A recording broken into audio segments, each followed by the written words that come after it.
first grade. Free kick in at the goalkeeper. Long shot attempted. Oh!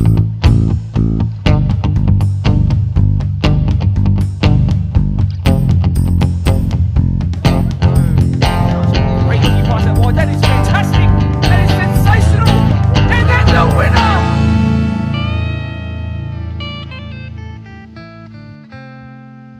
Hello everyone and welcome back to the Blacktown Football Hour podcast. My name is Mark DePoli. We're here at the first tennis score milestone of 2022. Yes, that's right. We're at 15 and don't you love it? If you get that reference, you're at least 1% of tennis fans, so that's fantastic. We're here for our last episode for just about 2 weeks. So we'll be gone for about a fortnight and take a break next week for the halfway point of the season to sort of mark it and plan some new big episodes coming up and just sort of have a think about what we can do to shake things up for the next sort of segment, next sort of part as we go towards the final series and the wrap up of all the leagues, local, NPL, everywhere in between. So I'm glad you could join us here for the last one for a little bit. I'm sure you'll be able to recover emotionally from the stress of not having your regular Thursday and Friday sort of uploads next week. But just be wary that the next episodes after that are going to be extra good. So speaking of which, those really good guests coming up, I have one pull out for this one, which means that we've got a shortened episode this week. So yeah, there's been a last minute change on the team sheet in terms of our lineup today.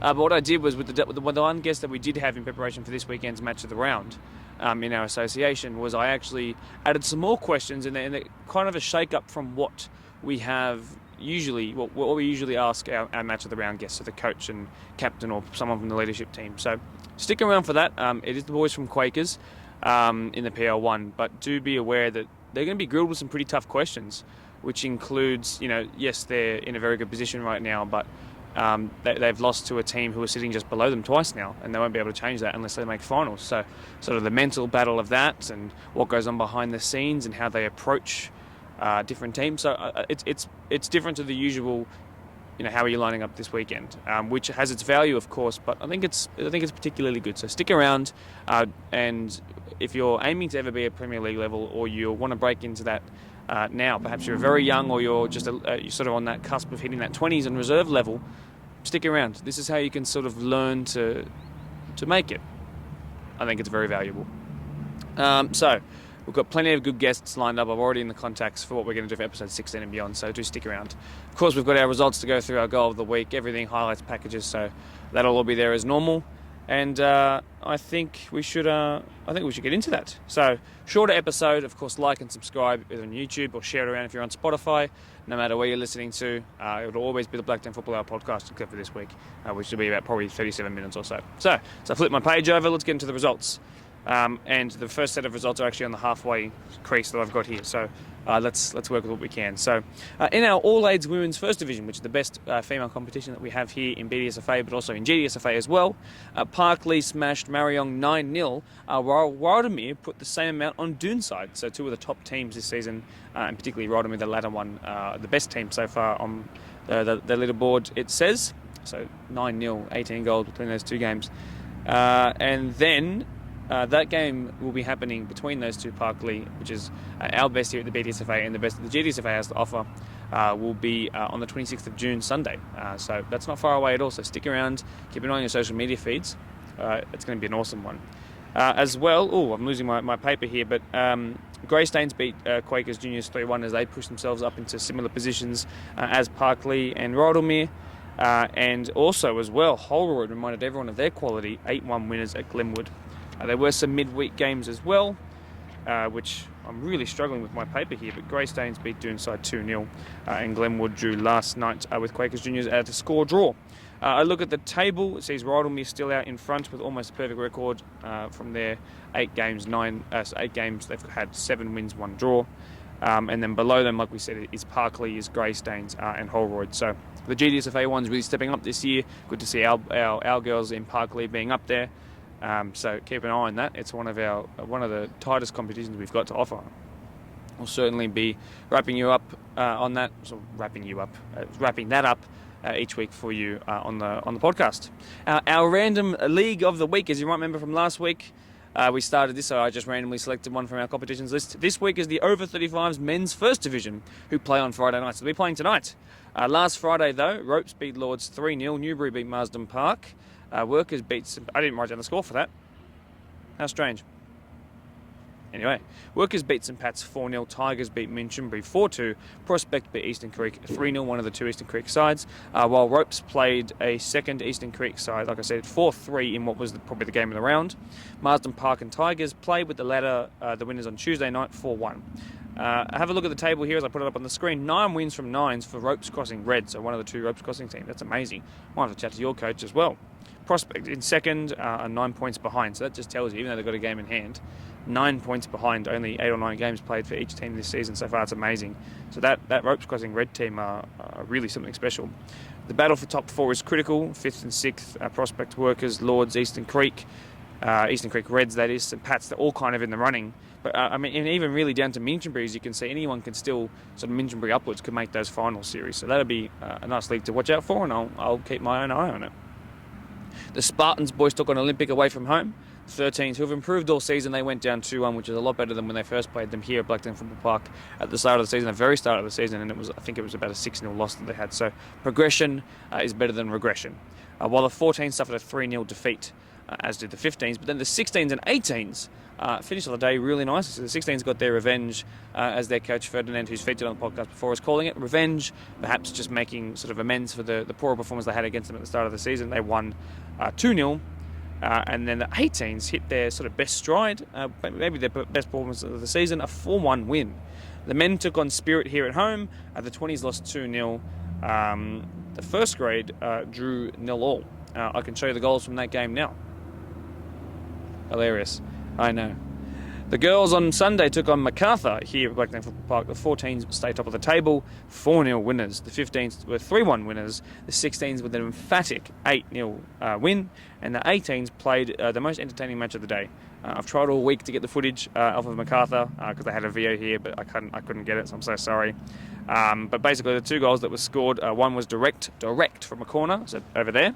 And the winner, which came in the 90th minute, was about from 25, maybe even 30 yards out. So everyone went mad, cue pandemonium around the place, including myself, who was announcing here behind me. As you can see, our announcer's booth over there to my left. That might be your right. So yeah, apologies to Krista Oliver. I can't get the footage of your brace, but just know that it was a great one.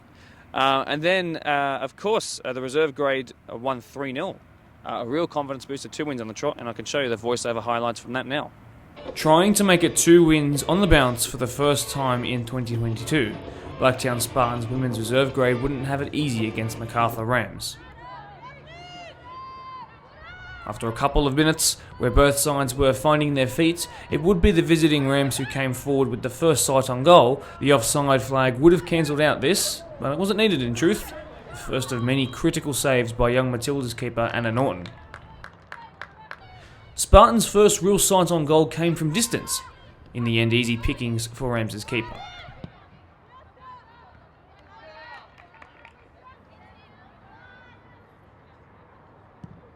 Free kick in, header straight up, another simple save.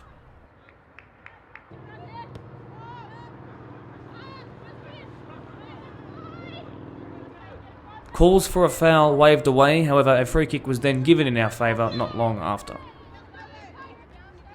Alyssa Rose winning her 50-50s. Then our first real chance. Michelle Dalbon, excellent off her supposedly weaker right foot. Felicity McNeil clearly on the same wavelength as her, feeding this one in behind for Alyssa Rose, who should have scored.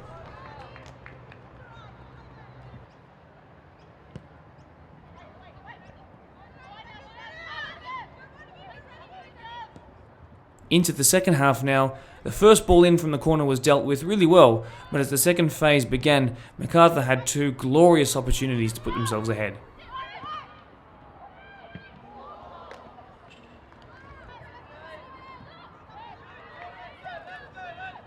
Rams were looking really dangerous going forward, and Anna Norton would be called into action again. With the numerical advantage, Rams went to their left, but the angle never really opened up, and Norton made one of her easier saves of the night.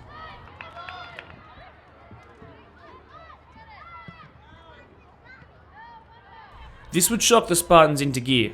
A lovely bit of interplay in our own defensive third found the ball at the feet of Alyssa Rose. Wanting to make up for the miss late on in the first half, she played this exquisite through ball to Lisa Frassard, who rounded the keeper equally as brilliantly and had an empty net to aim at.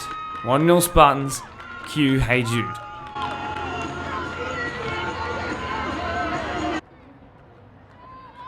Attempting to hit back straight away, Rems probably should have scored. Thankfully for the home side, they have Anna Norton in net.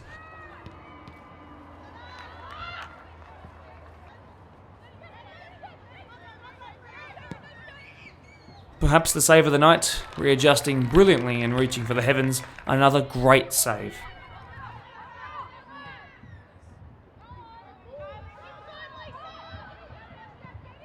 Spartans wanted to test the palms of the MacArthur shot stopper too, a top save in the end.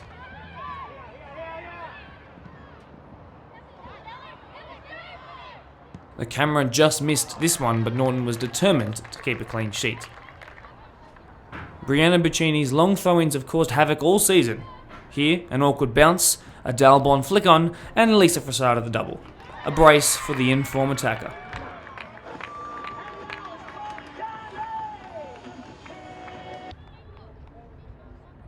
Again, trying to hit back, it just wasn't happening today for the Rams. This time, the whole stadium shook when this hit the post, and the follow-up had the whole crowd gasping.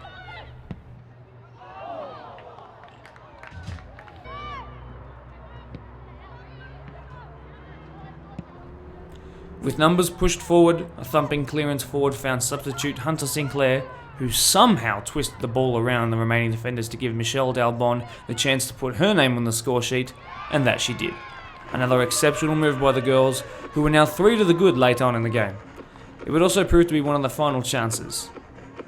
The reserve grade's biggest margin of victory and perhaps the most satisfying win of their season so far. Up to 5th, unbeaten in 4 now, Spirit away they go this weekend. Welcome back. First grade unfortunately suffered a second loss and a consecutive loss as well, a 2-1 again. So similar scorelines. I can show the NPL TV highlights now. Good afternoon, ladies and gentlemen, boys and girls. Welcome to Blacktown Football Park for this NPL Women's New South Wales match for round 9 between the Blacktown Spartans and MacArthur Rams. Both these teams need the 3 points on what is a very congested NPL women's ladder. Goes long, headed on nicely by Karmas. Murtagh to the byline. Can she keep it in play? She can. Sets it back across the face. Goal, MacArthur! Paddy Sherrilambers doubles down 2 in 2 weeks. Rams lead at 1-0 through 3.5 minutes. That's against the run of play. MacArthur 1, Blacktown Spartans 0. Well, that's a turn up for the books. Sherrilambers at the back post. And watch the closing stages of Bankstown City and Arpia, or Football New South Wales taking on the Spirit Women. Folletta, in fact, that's Bethany Gordon having a shot from out wide.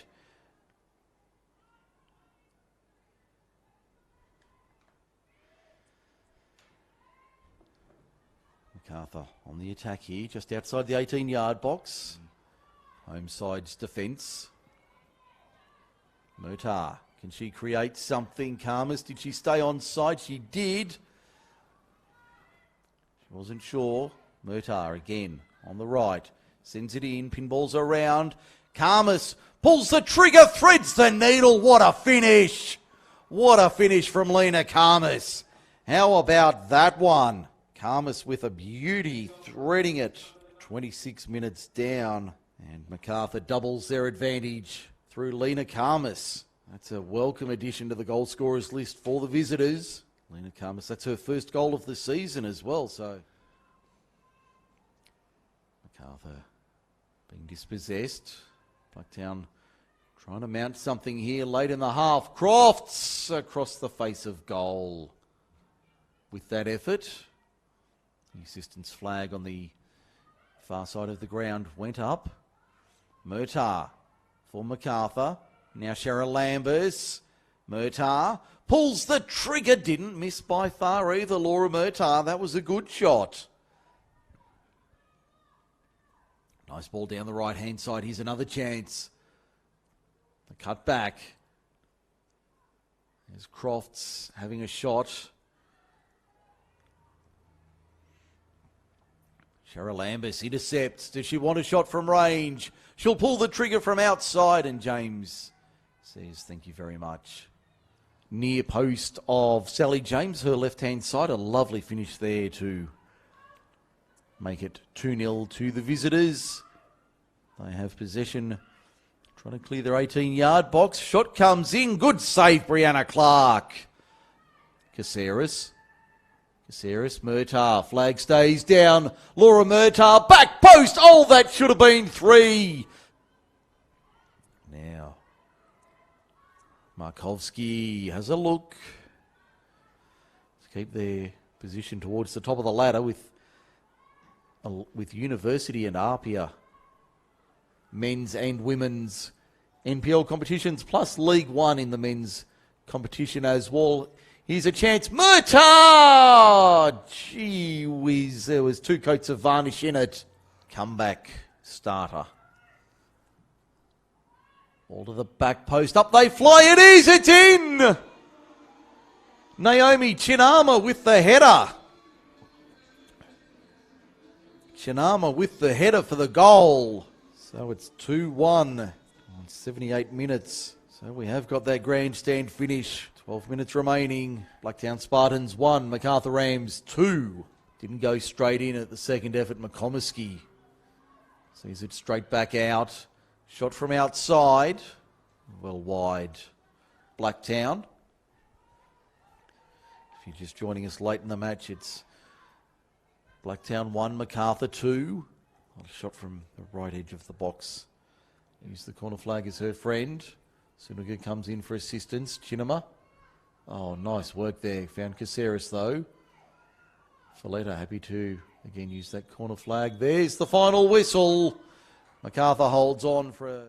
Almost there now. Up against Sutherland Shire, the AYL sides. The 13s won 5-4. What a game that would have been to watch. I wish that was here. We could have had someone telling me all about it. But what a game that was. The 14s once again, 1-0 winners again. Just win after win after win. 15s went down 3-2 unfortunately, and the 16s ended the day with a score draw. Hope you couldn't hear that too loudly. In the Deploy PL2, as we head towards a sort of match of the round segment for today's 15th episode. So the Quakers continue on their upwards trajectory, a 3-2 win in a fun one against the now sort of struggling St Pats. 1-1 between Prospect and Oakville. Minchinbury put some points back on the board with a 2-0 win over Spurs, while Eastern Creek found that 1 goal was enough to beat Glenwood. In midweek, Oakville beat Minchinbury 3-1, while Prospect put a spanner in the works of that Quakers momentum, and they found that 1-0 was enough to beat them as well.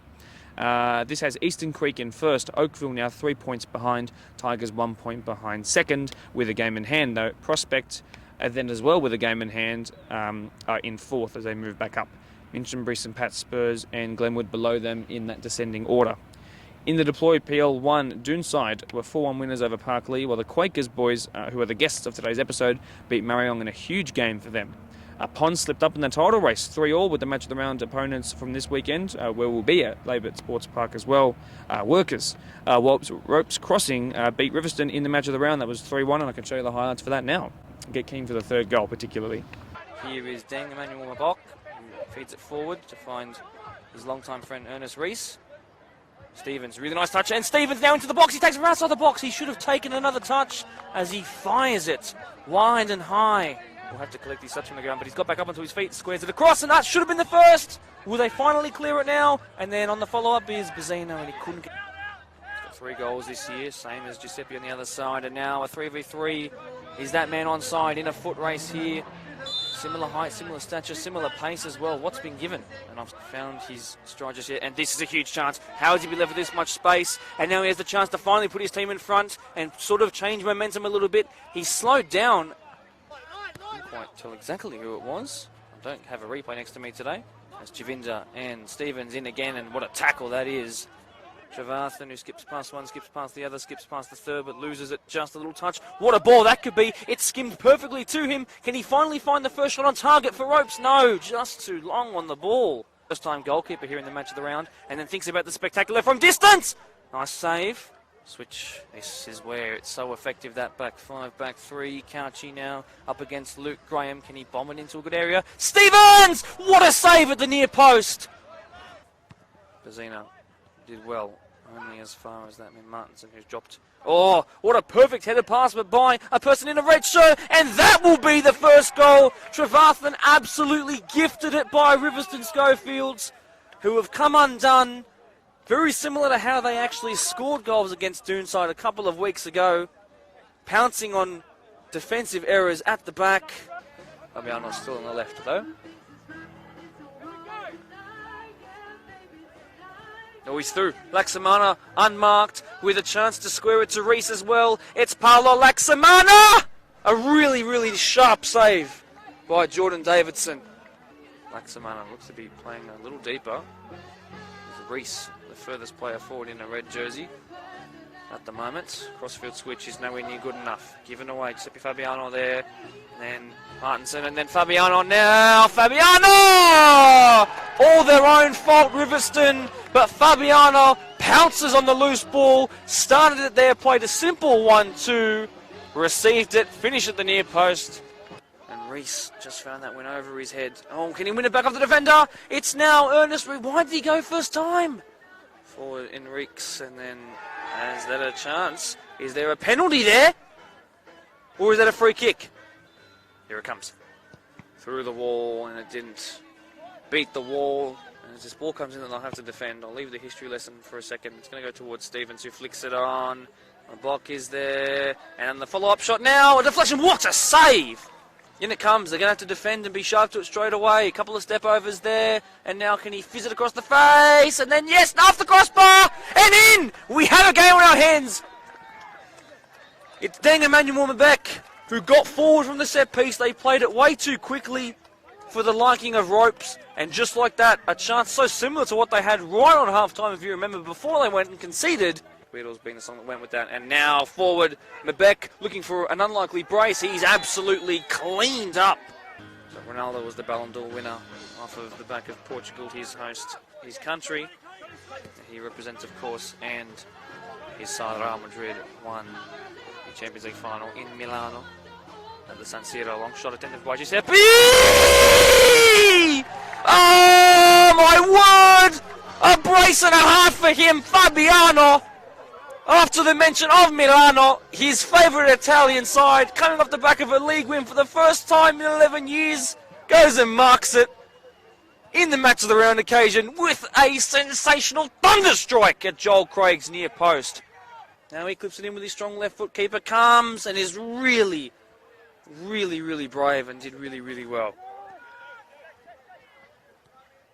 They almost give it away. They had to be really careful. The keeper slips and slides in and just recover the last one. And then an exquisite drab back there, to be perfectly honest. Ball comes to Brzina. Wide is couching in acres of space. Brzina goes himself. That's a very good delivery. And Hayden Stevens is there. And as the keeper claims, Matty Staples, the centre referee, gives the final whistle. Polonia still yet to grab their first win of the season. Riverston are in the same sort of boat as them. They have an extra draw, though, so they're 1 point ahead. In ascending order from there, Parkley, then Marion, Ropes, Workers, Ponds, Doonside and Quakers. All competing for home finals games now as we cross the halfway point, or sort of touch on that halfway point. So, but really, probably have to exclude Parkley, unfortunately, but from Marion upwards, it's going to be tight. So, of course, first place gets that first week off. That's what everyone wants, first place. Not just for the fact that there's a trophy involved, but first place gets a week off, so automatic into that semi sort of final. Then you also get a buffer if you lose that as well. Second and third have their own, and fourth and fifth have their own games against each other. So it's going to be tight, and it's going to be great. And I can't wait to watch it in for the second half of the season. Now, as I flip this page over for one final time, I want to focus on the rest of the episode, like I said. So I'll just throw this away for now. I will pick that up, don't you worry. So yes, so like I said, if you are someone playing in our local association and you're wondering what it takes to break into a Premier League squad, feature on the Match of the Round, feature on the podcasts, stick around. There are some, I wouldn't say that there's questions and answers that are sort of, maybe spicy is the right word. I think there were some ones where we talked about how other clubs have performed, and who's provided the biggest challenge, who's provided the game where you were physically the most tired afterwards, the most physical battles? That's the sort of questions we asked, and it sort of put the teams to the test as to how they rate their opposition. And when you're sitting first in the PL1, there's no better team to ask someone who's played all but Workers so far this season. So stick around.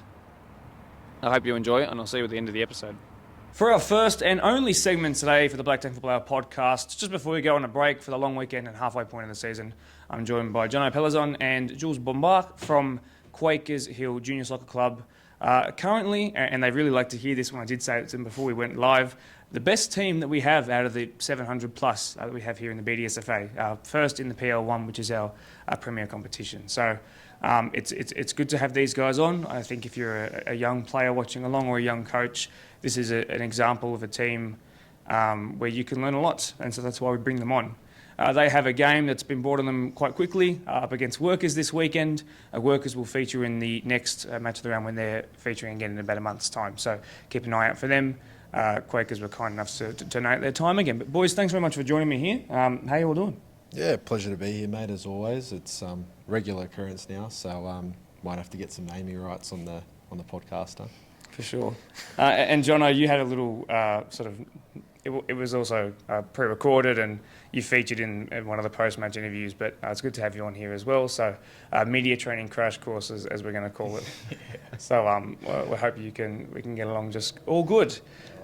So look, I want to start you off with some of the easy questions before we get into the ones that are a little bit more sort of awkward to answer. But you guys are sitting fly at the top. You've got a 4-point gap on those below you. Yes, there's games for people to play around you and below you, but right now looking good. So let's start with the most recent game up against Mariong, who are the most successful team of the last couple of years, probably the last half decade really, in terms of their run into the finals in particular. So talk to me in a lot of depth. Let's talk about this game in depth. Did you go behind first? Did you take the lead? I want to know about all that sort of stuff. So how did the course of the game go, and how satisfying was it to get the 3 points? Yeah, look, it was, like you said, I think for me, they're still the reigning premiers and champions. Obviously, we had the break in the season last year with the COVID. But for me, they're still very, very, very truly the benchmark as a result. And look, they're a good football team. Even when we came up against them, I knew it was going to be a difficult game, and it was.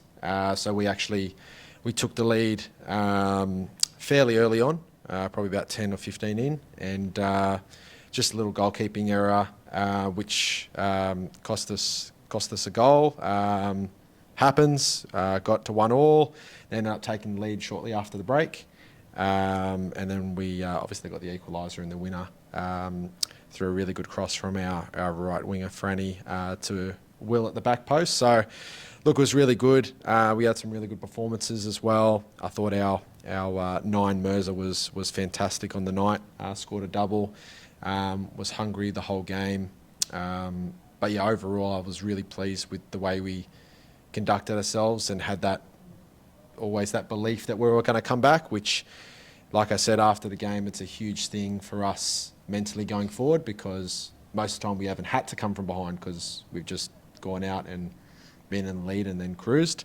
But we had to come from behind. We had to work for it. We had to show a lot of grunt and determination and desire, and we certainly did that. I'm pretty sure that, unless I'm wrong here, obviously I don't watch all your games, but and feel free to correct me, but that would be the first time you've actually gone behind and actually come back to, I think, not only draw but also win, so to get any points. So that's really good. Right team to do it against, for sure, absolutely. A lot of confidence. John, I was part of the leadership team. Obviously, you and a bunch of other guys had to stand in place of Ash. I know he's been injured quite a lot. I'm not sure if he's back yet, but we don't need to reveal that here. Obviously, you want to keep that close. But let's talk about that and the ability to garner a comeback. So did you say anything out there? Did anyone sort of take charge? You can hold that mic, by the way. You don't have to. But what was that like to come back like that? Was it good for you as part of that leadership team? No, it's always great coming from behind, obviously. And I thought it was a pretty hard-fought game the whole 90 minutes. It was just overall a great game to be a part of. Obviously good to come back and win. Makes it even better. But in terms of motivating and stuff like that, I think everyone was pretty motivated just in general for the game, because we know Mariong's always a great side. So yeah, in terms of motivation, I don't think I really said anything at halftime. It was just everyone was up for it, and after we went down 2-1, we're up for it even more. Excellent. Now, you guys will have a third match of the round to feature in. So my first sort of question about match of the round and being recorded is, are there any negatives to it? So I think in particular, have clubs been able to, does it give them the opportunity to see, like for Ash, for example, if he's injured, to see what your style of play is like? What do you do when it comes time to go to the bench? You'll have a third one now, which is sort of an outlier. Is that a worry for you guys at all? Does that not bother you in the slightest? I don't think we've changed the way we play against anyone. So, no, not really. We played the same against Sydney United and, tried to as best we could. Yep. Like Jules said in the change room, we didn't change the way we play. So, we play the same way every time. Excellent. It's not something that bothers you either, Jules? No, not at all, to be honest.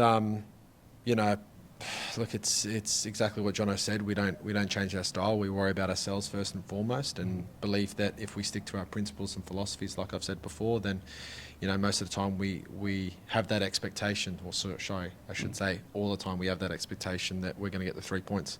So that's not cockiness or arrogance or anything like that. That's just self-belief of the squad, and that's in spades at the moment, given obviously the league position and just the way we are playing and the way we're actually winning these games. So, yeah. Now, I think perhaps you haven't changed the style of play, but I think you've certainly improved them when you started 8 games ago, and they're not including the non-deploy PL1 games. You started the season off with a loss, but since then you've pretty much been at the top. And still, I think to be able to progress is a good thing. So we will see that, I'm sure, come this weekend, if you guys bring your A game, of course. So can you talk about what progression looks like when you're sitting on top and you can see yourself and your club emblem at the top?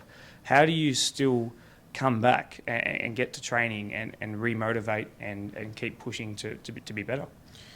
I think the biggest thing is to realise that we haven't achieved anything yet.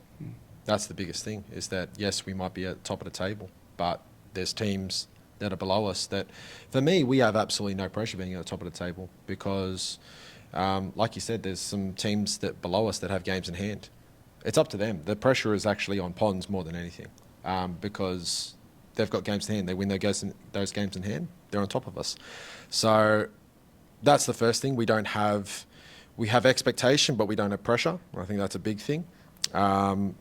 And the thing is about actually measuring ourselves rather than measuring where we are against others. So we have a look at how we performed, what our results were, rather than what the rest of the league does. So if there's something we need to work on because we weren't executing at 100% or close to on the weekend, then we will work on that in the session on a Monday or Wednesday. And I think that's a big reason why maybe we've had a little bit more success this year, been a lot more consistent.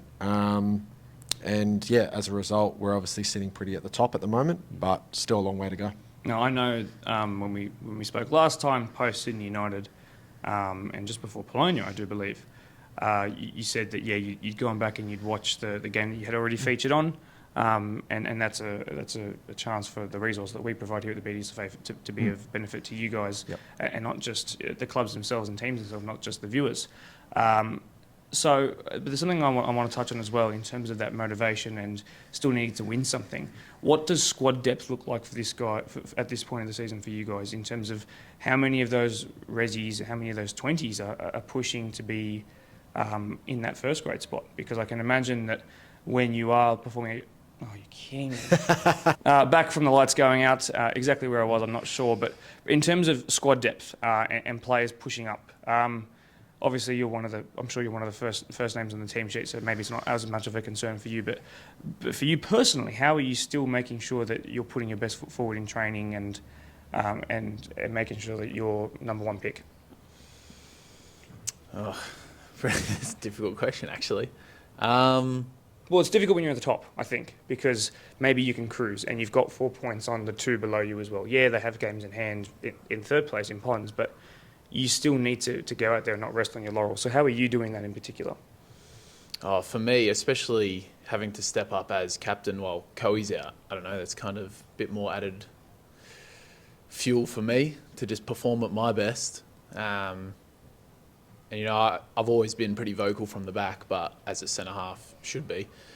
But, just a little bit extra now, try to motivate anyone. And like you said, the 20s players coming up, I can't remember the last game we didn't have a 20s player either on the bench or come off the bench for us. And so most of the players in our first grade team, we've all been in that position, being a younger player coming into first grade or even resis. And, we just tell them what we've been told or what we learn along the way, and they seem to be doing pretty well. So, And John, you in particular, I know you've been playing from last year. I'm not sure exactly how many years, but you've been around for a number of years now. far too long. Far too long. But you've obviously were here when you had a couple of games last year and you weren't looking as good, and perhaps the break from the old Coco was actually a good thing. And now you've come out this season, 2022, and you've been a different team.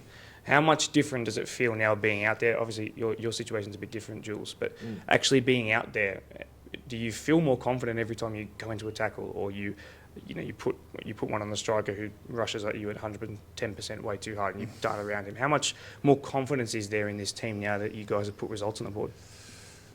I mean, the early results that we got, as a team, we score a lot of goals. So that's the best part about me, like for where I am in the back line. Like I just have to worry about myself.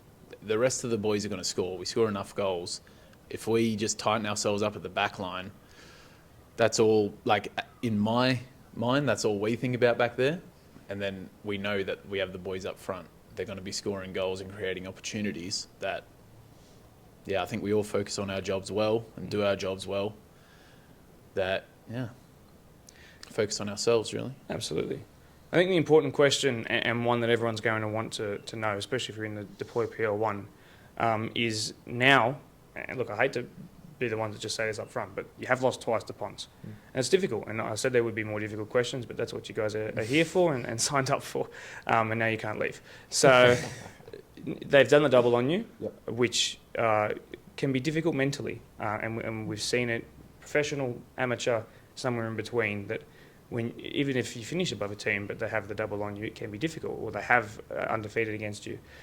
I want to start with you, Jules, and talk about the coaching perspective of that. There is a very good chance that if you two teams continue the trajectory, you'll meet in the finals, perhaps even meet in the final. And that will be a fantastic game, by the way, so make sure you tune in about 3 months' time. So how will you sort of communicate to your boys, you're thinking ahead, how are you going to communicate to your boys that we haven't scored against them, they've scored 3 against us in 180 minutes, we need to change that today or we're going to be out? So how are you going to go about communicating that? Does that sort of start now? Does that preparation and mentality start now, or is that something you're not going to worry about?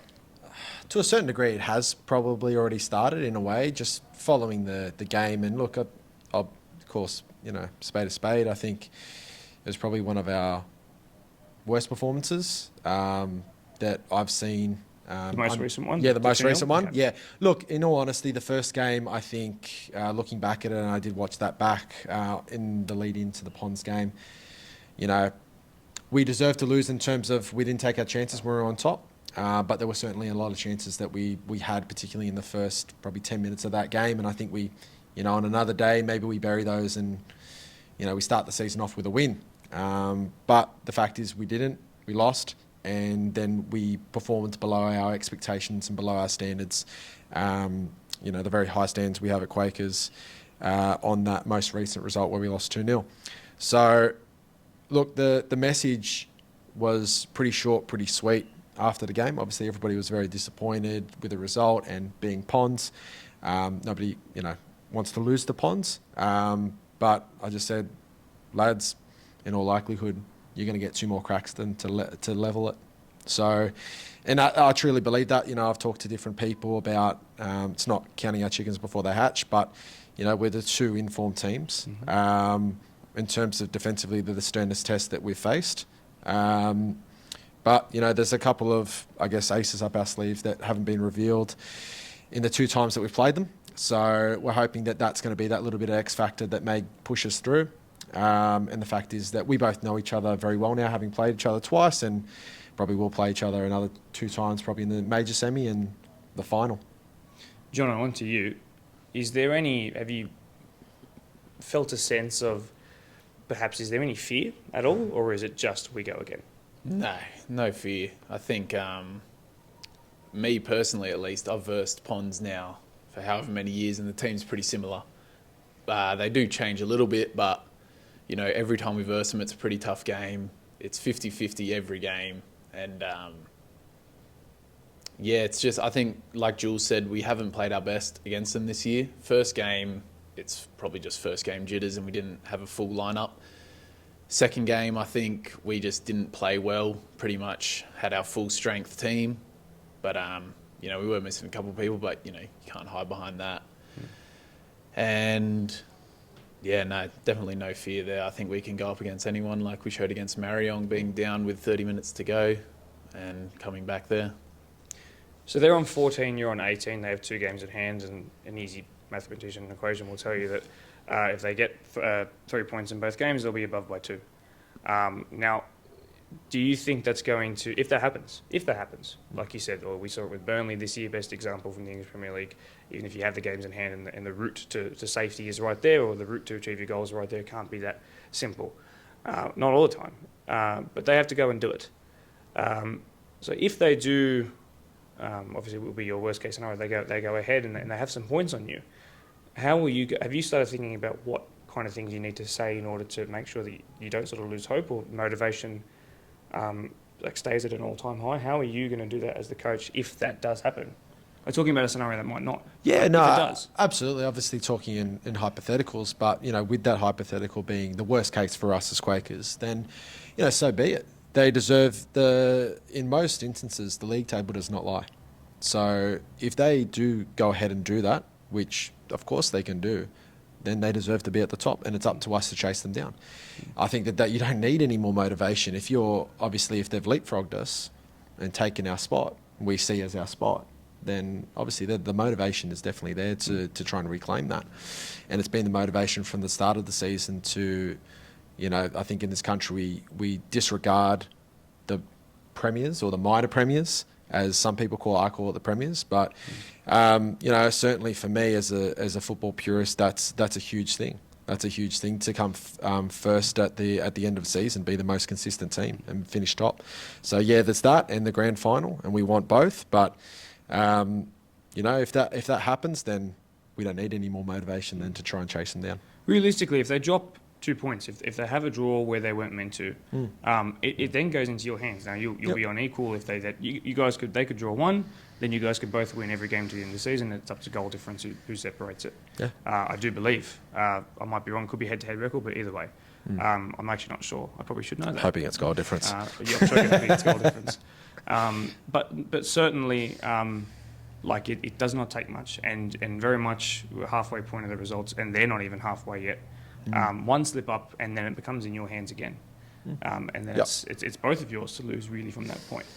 I want to talk a bit sort of away from the questions I have written down, just because we've got a shortened episode today, and as the team that's sort of representative of the best that we can offer here at the moment, based on your standing and considering that you're in the Deploy PL1, I want to talk about the competition and how you found it so far.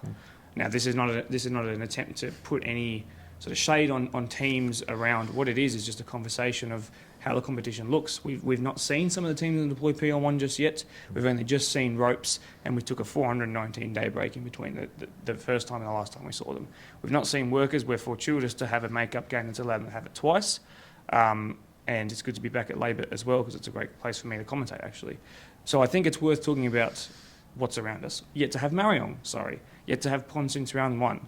So, like I said, good to have a conversation. So you've spoken about Ponds being your biggest rivals going into this, and based upon the average points gained per game, that makes a lot of sense. So you guys, I think, 2.25 there, 2.33. So it's literally not that much at all. Who's perhaps been your sort of surprise, maybe besides yourself, but who's been your sort of surprise package this season who you thought that's been a really tough game? I can't wait to play them again. That is a tough question. I am really looking forward to playing Marion again. Just like Jono said, it's great to have a competitive game like that. Obviously, it's great when you do get the 3 points in a competitive game. But in terms of for me, apart from Ponds, they've been the sternest test. And I think I talked about the league table not lying. I think it probably does lie a little bit in terms of where Marion sit, because they're a much better team than what the league table reflects at this time. So certainly looking forward to that game. and obviously looking forward to this weekend as well because we haven't seen Workers. So heard things. Obviously, they had a great draw against Ponds, being 3-3. So that's quite interesting for Ponds to concede 3 in a game. So obviously they know their way towards goal. Something we got to look out for. But yeah, I'd say Marion out of all of them would be probably the one I'm looking forward to the most. Jono, you're out there on the field. Tell me, physically, in terms of the 50-50 challenge, who puts their elbow up the highest from a corner? What has been physically the toughest game? But in all seriousness, what has been physically the toughest game that you've come up against? Who has made you come off the field going, yeah, like, I've done well to hold my own there? It was probably Marion on the weekend. Their back line is huge. They're all like 6'4", 6'5". And yeah, we'd go up for a corner, and normally I'm up there with being pretty tall, but I was looking up to people and multiple people against Welcome Marion. to my world. Yeah. Absolutely. But Ponds are always strong in terms of physical, just across the park. And yeah, other than that, in terms of physicality, it'd be Ponds and Marion, which is, top teams as well. Probably keep the microphone with you, but who's actually been the hardest to keep up with? Who's got the most pace in behind? Who runs the midfield? Who completes the most sort of kilometres? Who do you reckon that would be? For quickest up front, I'd go with Ponds. Yep. That was, they were playing a few balls over the top that, as a backline, we're just chasing them. And, you're huffing a little bit doing that. In terms of midfield, I thought Marion were pretty strong. There, they controlled the game quite well and moved it around nicely. Defensively, I would say Ponds as well. I don't think you asked defensively, but defensively, I'd say in terms, other than ourselves, obviously, I'm not including us in this, but defensively, Ponds are very, very structured. Yeah. In terms of what's been an actual good away day experience, obviously everyone's in competition, and again, this isn't sort of a segment where I'm here to sort of kiss up to clubs. It's a general chat about where our premier competition is at and what the experience is like, and where perhaps kids watching along can aim for and look forward to. So where have you gone, and either the ground's been really good, or is a nice away change room, for example? What sort of stood out to you as a nice away day? Well, we haven't been there yet this year, but Workers. Yep, of course. Workers is amazing. The field, the facilities, everything. So I'm looking forward to, because we're the new grandstand this week, aren't we? Yeah. So it'd be Workers for me. Absolutely. We haven't been there, but I just know that that's probably the number one. Yeah. Now, something that's just come to my mind here, but the prospect of your actual rivals coming up into PL1 next year is a possibility. They're doing quite well. The Tigers, of course, similarly named Quakers Hill, same area, of course. And it's look, I'm not sure exactly how long it's been. I can't go back and sort of check on Dribble, but it'd be great to have you guys back in the same comp, from my perspective at least. What does the prospect of a derby obviously next year is a long time away, but what would you welcome a derby back in our Deploy PL1 competition? Oh, always. I love a derby. Derby is, you can't get much better than a derby. Just, you get a couple more fans come down, and obviously it being Quakers, it's easy for people to come down. Obviously, like ropes and stuff, it's a little further. So, sometimes you don't get as many fans, but especially when we verse Rivo, normally, just because the grounds are so close and people live close to the grounds, you just get a few more people. And obviously just increases the atmosphere and makes the game a little more interesting. And Jules, one more question for you, I think, before I wrap this up. But what's one game that you've looked back? You've got 8 to choose from. What's one game that you look back this season and something about the game sort of irks you a little bit, and you thought, we could have, obviously a loss or a draw would be an obvious answer, but is there something where you thought we really struggled there and perhaps we were lucky, or geez, we just weren't in that game for whatever reason? Perhaps it was the size of the pitch, this or that. Is there something or a team that you came up against that was perhaps a little sort of bogey team, or just didn't work for you on the day that you really want to iron out? Look, obviously the Ponds results do irk me a little bit, because they're the only team that's obviously been able to, and credit to them, they've been able to beat us twice, so fair play.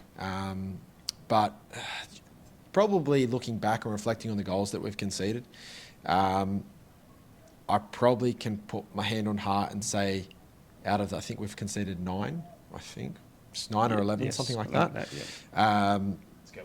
Let's go with 9. It's about on the same amount of games played. Yeah. So look, goals conceded per game, not too bad. But in terms of that, there's probably only one that I can put my hand on heart and say, look, yeah, fair play, good goal, good break, and good finish. The rest have been very preventative, and it's just about, concentration. And you're going to have moments in a game, no matter who you play for, no matter what club or what level, where you do lose a little bit of concentration at a vital moment. It's about just trying to limit that a little bit. And look, we've talked about it at length. It's something that I really do want to correct. But we will get there. And look, that's probably the last, if I'm talking about pieces of the puzzle, that's probably the last piece of the puzzle. Mm-hmm. If we can eliminate those errors, it's obviously great news for us and not so great news for the rest. Well, we've heard of plenty of games in our Deploy PL1 and Deploy PL2 that have gone down to the wire. We've seen it in the footage here and on all the away grounds that it's possible that one slip-up changes things and it can cause the undoing of a team and when you don't expect it. So absolutely, it's a goal to strive for you and for everyone. So perhaps if you're watching along and you're wondering what it takes to be in the Deploy PL1 and play for teams like this, make sure you can play for the full 90 minutes plus at a time. Boys, it's been fantastic to have you on. I appreciate you being willing to answer the questions that were thrown to you last minute. Of course, with these extra ones just then about away grounds that you like, for example. But you guys have smashed it. You've been great. I'll give you the naming rights now. So it's the Jules Blacktown Football Hour podcast. So that's awesome. Keen to see you guys at the week, and of course watch for their post-match interviews on the Blacktown Football Hour podcast when it comes out in 2 weeks' time after that game. But for sure, tune into the match around. But yeah, thanks again, boys. Thanks, mate. Pleasure as always. Appreciate it. Smashed it. Hope you enjoyed that segment there with Quakers Juniors. I think it's really interesting to see some of their answers about, away game visits and physical battles and where they expect the competition to end up as we do touch on that halfway point now or cross it even. Their game against Workers this weekend will be telling. Of course, a really nice stadium and sort of pitch that we're going to, or stadia, I should say. And when you are facing teams around you, you can't just rely on, of course, picking up points against the weaker teams on paper. You have to beat the strongest teams, and Workers are looking like a really strong team. So it'll be interesting to see how they feature for the first time on this year. Quakers, this will be their third. It gives plenty of the opposition, like I said, a time to look at how Quakers play, but they're not worried about that, as you would have heard as well. I'm going to show you now our goal of the week. Pass in the middle. Go! This week's LJ Hooker Blacktown goal of the week was scored by Ethan Reagan from the under-8 side of Mariong FC. As we zoom in here, have a look at how he dribbles past multiple players and then, wait for it, shimmies past the goalkeeper and then coolly finishes into the back of the net. I've been told that this is something young Ethan does on the regular for Mariong, and I'm sure we'll be seeing him at high levels as he continues to go up through the ranks. Who knows? Perhaps we'll even see him in a match of the round one day. But good on you, Ethan. Congratulations to you and to your club, of course. Keep sending in great goals.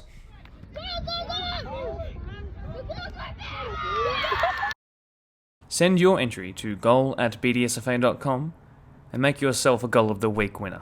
It's really good to see so many goals coming in each week. I love seeing my email inbox flooded, so I do appreciate you guys sending all that stuff in. Please keep doing it. Goal@bdsfa.com. I get all of those sent straight to me. And yeah, it's been really good to keep in contact with the winners and let them know when their post is going up. So many shares, and of course thanks to our friends at LJ Hooker Blacktown for making that possible each week. Right, so for about 14 days or so now, 13 days, this is going to be the last episode that you'll see. I hope you did enjoy. Yes, a shorter episode, so perhaps it wasn't the regular hour, but it certainly gives you enough time and enough good content if you're an association fan to take a lot away from this. So I hope you enjoyed, and I hope you liked that I wasn't afraid to ask the difficult questions to one of the teams with higher expectations. I wouldn't say that there's a chip on the shoulder, but there are, like I said, there's expectations and they want to meet them. So that's what it takes. But perhaps you heard something that you thought there's a weakness there or a frailty, and we want to exploit that. You've got 3 games now to assess them on the match of the round. Time to play catch up. Mariong and upwards, you guys can do it. Mariong, Workers, Ropes, Doonside, Ponds, of course. We've got those 2 games in hand. So it would be really interesting. Hope you can join me on the match of the round tomorrow. I'm very excited, live from 6 p.m. And until then, though, catch you next time. Oh, cue the outro music. Catch you next time.